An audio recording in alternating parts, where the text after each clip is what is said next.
مين اعنف لعيب لعب قدامك في الدوري المصري؟ اكيد انت لعب قدامك ناس كتيره ولعبت مع ناس كتيره في فرقتك عناف برضو.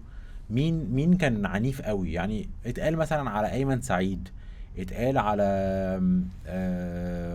عمرو الصفتي، اتقال على بشير التبعي، اتقال على ناس كتيره جدا اتقال عليهم لفظ ان هو عنيف. ده بتشوف مين اكتر واحد في كان جامد؟ عنيف وفي رخم. اديني كده واديني كده.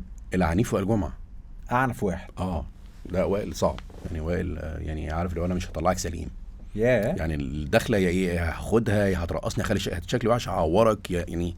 عارف انا مش هتعدي كده. ماشي، فوائل عورك كان ازاي؟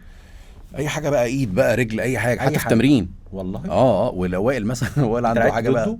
ايه. لعبت ضده؟ اه لعبت ضده كنت في الجون. اه. لعبت ضده. سيبك من كده، ما لعبت ماشي. ضده في التمرين. ده وائل في التمرين. تمرين احنا بنلعب مع بعض يعني.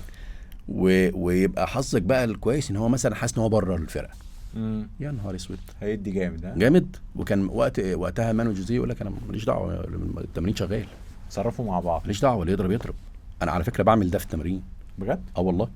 عادي لا بص العب على الكوره. اه. هتلعب على الكوره وتطلعوا لي في التراك طلعه. بس هتلعب على الكوره عشان تعوره همشيك من النادي. بس كوره مشتركه. اه لا هاتوا جنبي.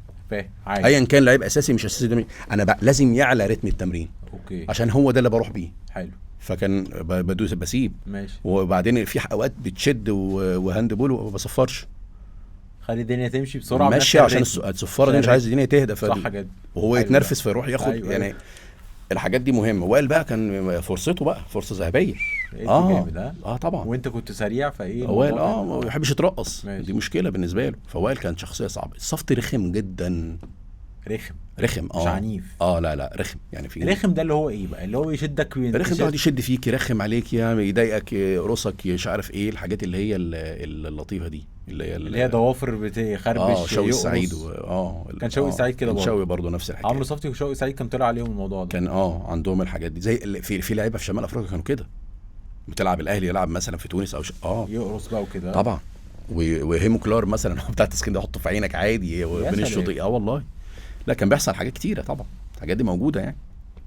بس طبعا زمان كان الموضوع اكتر لانه ما كانش فيه فار ولا كاميرات كتير ولا الدنيا باينه. لا دلوقتي الدنيا اهدى عشان الدنيا الفار برضه خلى الناس تهدى كتير طبعا وكاميرات كتير. لكن دلوقتي انت زمان كانت الدنيا منبشه اصلا وهي كاميرا واحده. الكاميرا مش معاك والرايه بس على الكوره. فانت هنا بتموته ما فيش مشكله. ما حدش هياخد حاجه. ماشي. فكده العنيف وائل جمعه والرخم عمرو الصفتي وشوقي كانوا اوكي.